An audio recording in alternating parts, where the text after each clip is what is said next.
Hello and welcome to Maximity's next 2-Minute Tuesday. My name is Bronya, and if you don't know anything about Excel, this video is for you.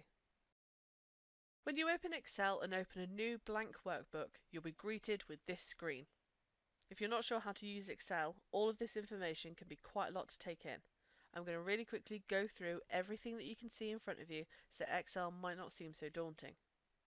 When Excel opens a new workbook, the sheet might be a bit zoomed out. If this is too small for you, in the bottom right corner there's a slider. Hold down the left mouse button and drag the slider to the right until the screen is big enough for you to see comfortably. At the very top of the page below the coloured bar, you can see the ribbon tabs.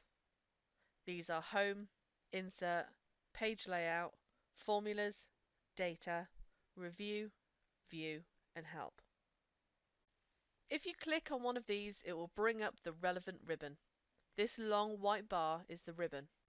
In the Home ribbon, there's your most used functions, including undo and redo, copy and paste options, text formatting and so on. Below the ribbon, you'll see the name box and the formula bar. When I click on a cell, the name box will tell me which cell I've clicked into. This cell is called E4 because it's in column E, row 4. I can also give my cell a name. By clicking into the name box and typing over the text and then pressing enter, I've now called my cell Bob.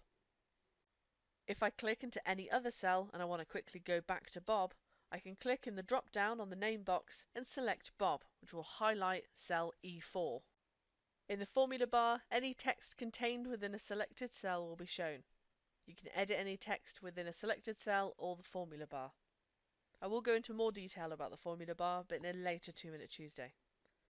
At the bottom of the page, you'll find a tab that says Sheet 1. This is a sheet. Each sheet is made up of cells which are the cross-sections of the column letter and row number.